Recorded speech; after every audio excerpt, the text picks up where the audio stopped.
It's so good to have you for another lecture. Thank you so much for joining us again tonight. Thank you. It's great to be here. Good. So tonight's lecture is called Reiki Unplugged. So I love this topic because I know you. We're such good friends, and thank you for being here always. It's just such a pleasure. We love these times. So I'd love for you to start by just telling us a little bit about before you made this transition into what I would call healer, blessed woman who gets to work on people with your unique gifts and talents. Tell me a little bit about where you came from right before that, and I think that entangles a bit into this Reiki, and then how it becomes unplugged. Okay. Well, I actually have a background, hospice background most recently, but then also in marketing and professional counseling. Mm-hmm. So, right before what I would call my second awakening, I don't know what to call it. You're unplugged. Yes, my unplugged. I was, working with clients and things like that, and I began to kind of see things. My vision was opening, and I really thought I was losing my mind. Mm. And so I couldn't tell anybody because I'm like, yeah, we kind of diagnose people and send them to the hospital for this kind of stuff. Yeah. So I didn't share anything with anyone. Fortunately, I was able to get hooked up with, a woman who, was pretty magical herself. And so she shared with me, you're not losing your mind. Yeah. It's just your, clairvoyance opening up and all this kind of stuff. Beautiful mentor. Yes. Yeah. And so I was so blessed, and I had another mentor, in the hospice realm who, was telling me, I see colors, colors and things like that too. And so she kind of helped she was my longest mentor, kind of helped me to shape what I'm doing and, allowed me to work on her. And, because she had been, doing healing work for so long, she was like, hey, you have this gift of healing. Mm-hmm. Now, I had taken, one Reiki course, at that point. Through the hospice center? Yeah. Mm-hmm. So beautiful. Yeah, so it was a wonderful experience. Yeah. And, oh, wait a minute, let me back up again a little bit. Because I started to think I would have even been interested in Reiki had I not had a Reiki session on myself. I had never heard of such a thing. Yeah. I was all up in my head all the time. And so when I had this session through, the hospice, this woman put her hands on me, and I could feel like this pulling on my heart. Ooh. It's like someone was like literally drawing something out of my heart. And wow. back then, I wasn't the type of person that would cry in public. Yeah. I could not help myself. Oh, wow. The tears just kept flowing and flowing and flowing and flowing, and I needed that. I was going through a difficult time, and I knew that I needed that. I had it all buttoned up, but the Reiki, you can't fool the Reiki. And so was the woman who laid her hands on you and did the Reiki, was she the one who then became your mentor? She was one of them. Yep. She was. They worked together, and so she was a massage therapist, and to this day, she's probably the only people that has really massaged me. So now tell me a little bit more. You said then in hospice, and then once you got trained through these two mentors who both worked there and kind of brought you into this side of the world, and because you were working marketing, but then they saw how you had this healing talent as well, and they started to kind of train you in that side of it. So then did you begin laying your hands on people, and that's when you said you started seeing colors and things started awakening inside of you once you... Yes. It became the more I worked on people, the stronger, like all of these extra senses, or what they're called, clairs is what they call them. Yeah. The more that those opened up. Go into that. Yeah, so the clairvoyance, clear seeing, clear knowing.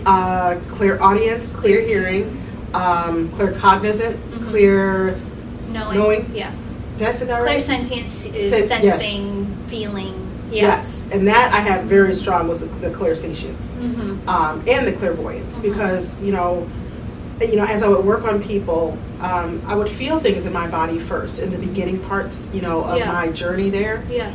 But then the more I did it, the more I would like literally see images, and then I could ask them. I'm like, hey, because I would never get a backstory. I'm like, I saw this, and this. What does that mean to you? They're like, oh my gosh, X, Y, and Z. so they were then instantly validating you. Oh my goodness. Yeah. So is there any one story in particular while at hospice, without, giving too much information away, that really kind of brought you into, this is what I'm supposed to be doing. And then you unplugged from 9 to 5. Yes. And stepped full into this healing realm. Yes, there is absolutely one situation that I will never forget, because it was a turning point for me. If I didn't, being in your head a lot, it's like you question things a lot. But this particular instance, I was working with a patient, and he happened to have a ton of pain. None of the medication was working.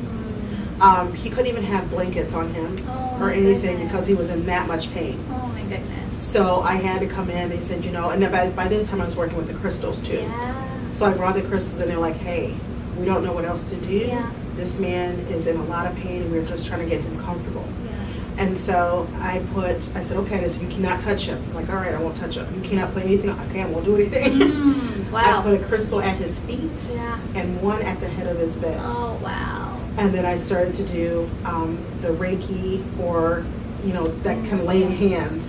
I'm at that point.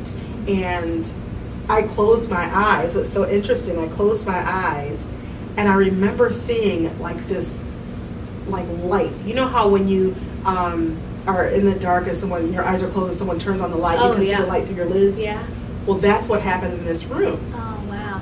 No one turned on the lights because I opened my eyes and the lights were still very, very dim. Yeah. And I was like, and so I closed them again, and there they were. Oh. And I'm like, oh my gosh, there's angels in here. Beautiful. The warmth that I felt over my body was indescribable. Oh my goodness. And so, his whole, team was there. My divine team was there, and I was just laying on his hands. This man calmed down within that time that I was able to work with him. And he literally opened his eyes and looked at me. He says, am I still here? Oh. And I'm like, yeah, I know. And that's what I was doing. I was like, oh my goodness. I said, you're still here, wow. and I'm still here too. Oh, wow. It was so beautiful, so incredibly beautiful. And he was able to spend time with his family, which they weren't being able to cope because he couldn't have anyone in there. Yeah. And so he, in hospice, one of the things that we work for is for people to have what they call a good death, or a peaceful, pain-free death. And that's what he was able to have. Oh, wow. Yeah, so it was absolutely beautiful. Oh, and so great that in hospices that they allow and really cultivate, this community. When they say, right, when you're facing death, it's like nothing else at that point really matters. So let's just do whatever we can. And so what a beautiful, I think, facility and practice to get you into and tapped into your gifts and what you bring now. So you briefly mentioned crystals, and here at Walden we call you the Crystal Lady. Yes. You always travel with your case filled. So tell me then a little bit, because this is where it begins to become unplugged. So number one, tell me, what does Reiki Unplugged mean to you? Okay, so Reiki is a practice that came from Japan, and this information was channeled to the gentleman who actually created Reiki. And so it's a school of thought. Yes. That people train or study. Okay. And there's like 3 different degrees that you get, and once you get through your 3rd training, and you work on a number of people, then you're considered a Reiki master.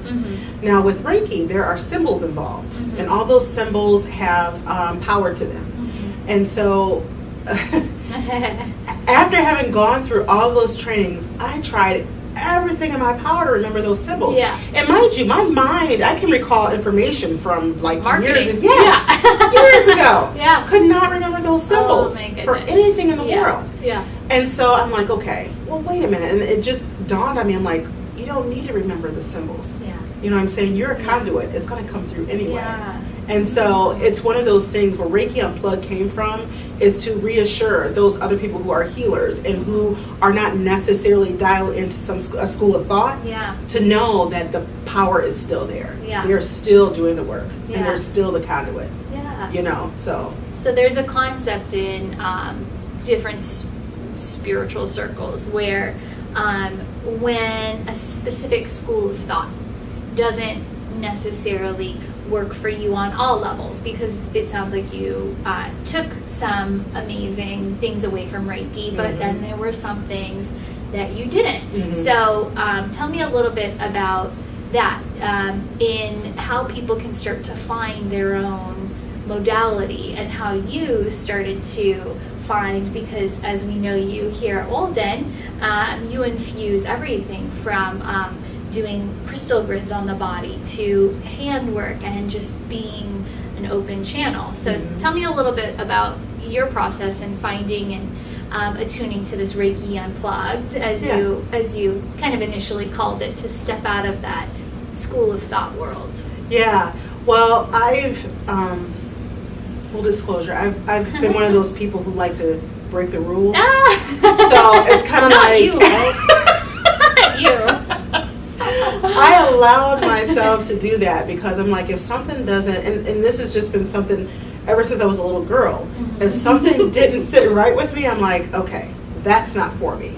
So I need to figure out what I can do to be able to do this thing. And so, what happened is that I, was laying on of hands, and then I had always had an interest in crystals.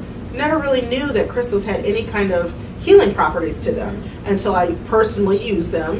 And selenite, for example, I used, and I was in some pain in my back, and I put the selenite on there, and the pain went away within 5 minutes, and I was knocked out. I had no more pain. Oh, wow. So I'm like, okay, so there is definitely something to this. Yeah. And so what I did is start to study some of the other crystals.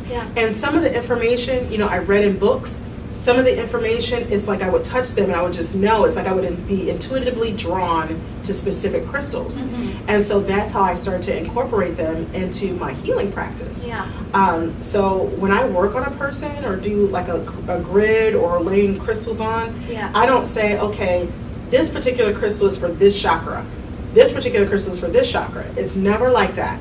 I tap into that person's energy field, and then their energy field actually picks the crystals. And I'm just serving as like a, like a bridge.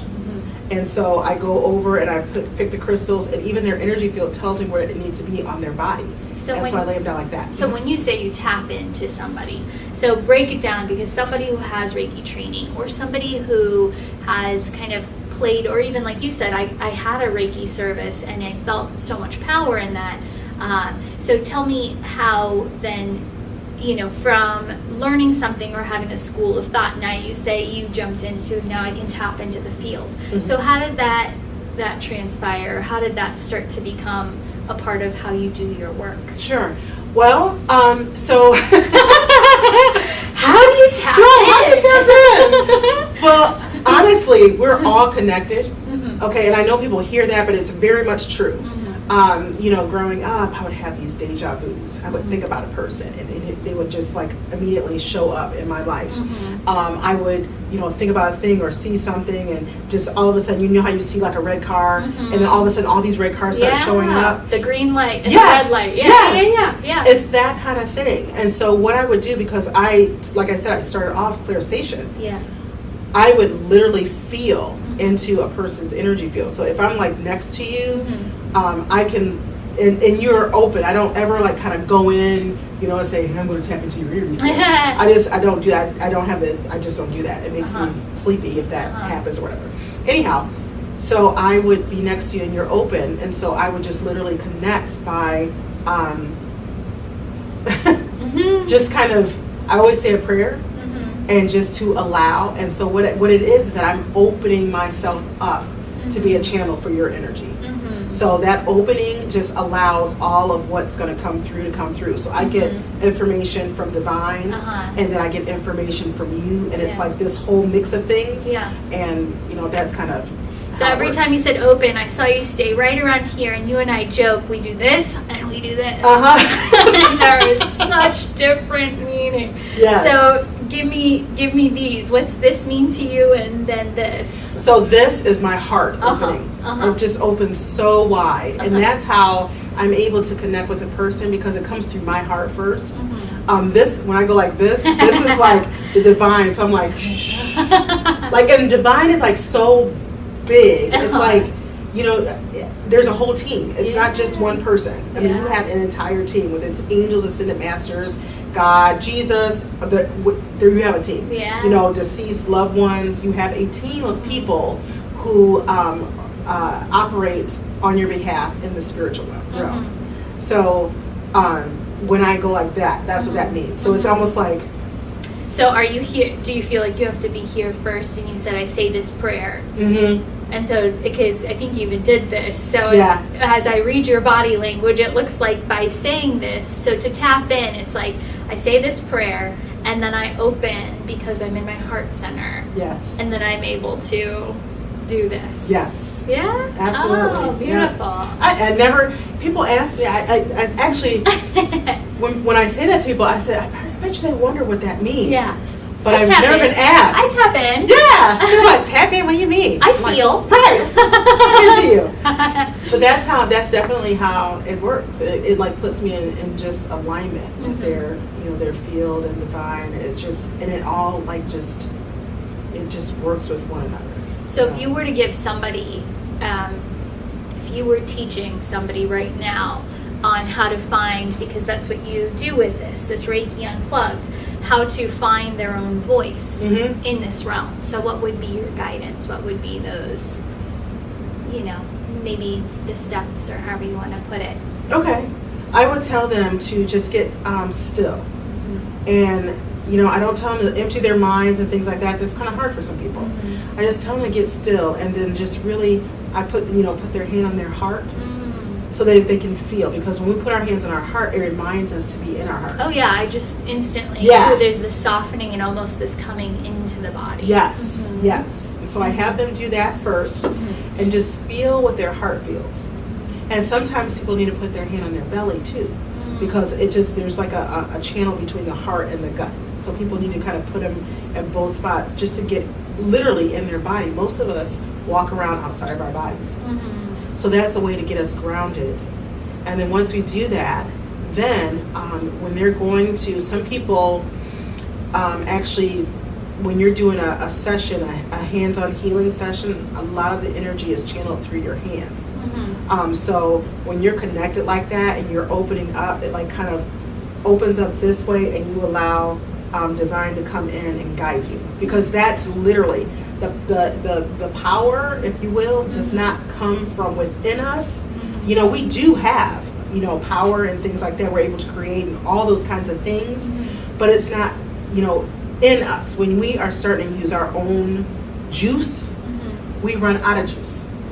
Divine is infinite. So we serve as a channel to allow divine to do exactly what he, she, spirit, what it needs to do in that particular moment. So that's one great thing to remember, because you don't ever want to really use your own juice. It's like putting your phone into like you want to tap into the juice. Yeah, you don't want to use your own. Give me some of the juice. That's right. Tapped in. And you'll feel really good afterwards too. Really good. So I think that's a good point. So to know that you're doing healing work right, because talking to another one of our friends, there's now shows on Netflix or wherever they are, streaming shows, following healers, and one of the things this person conveys is that they're so drained after healing, and right, this is such a big no-no. If you're getting drained, you're not doing something right. Number one would probably be grounding, not grounded, right? Which if you're not grounding, if you're not focused again on this vessel, if you're not in your body, if you're too attached to outcome, or no matter what, you should be a part of the juice. That's right. Right? That's right. Absolutely. Yeah. And so there was something else that you said as you were saying all that, and the word detached came through. So, because whenever we say the word channel, and people who know clear channels who will open up to speak truths of source or higher power, or whatever you want to call it, a lot of times people don't understand what that means. So detached came through as another resonant factor to what you do and how you bring this through. So how would you describe being in that space and being able to let go of outcome for a person you're working on? Sure. Well, when we're detached, we're like, you're just not, when you are tapped into divine, you know that the best and highest good for that individual is going to come through. You just know that. So you operate in that space, and you don't, it's like there's not an ego involved with it. When you're an open channel, you have to like really get that out of the way. You can put it to the side, you know what I'm saying? And ego will come back. Yeah. But during that time, you really have to put it out, because when you start to think, and I'm saying I think am a here, healer, or Yeah. I'm going to change this person's outcome. Or it blocks. And it doesn't, I shouldn't say it blocks, but it kind of constricts. Yeah, it's like you have like, I think medically, so you have like this, plaque along the artery. Oh. Instead of having a clear artery. That's no good. No plaque on No plaque on the arteries. I love that. Okay, so let's use that in a final line here. So for Reiki Unplugged, Yes. no plaque on the arteries. No plaque. We want the juice flowing. That's right. I feel like this is going to be your new business. The juice is flowing. I'm tapped into the juice, and there is no plaque in these arteries. No plaque. I love it. Oh my goodness. So, for somebody to take the next steps in their own exploration, or even since they maybe don't have a mentor, somebody to validate. What kind of words of wisdom would you give to somebody who's playing around with this or trying to find their own unique song, right? Yeah. In this realm. Yeah.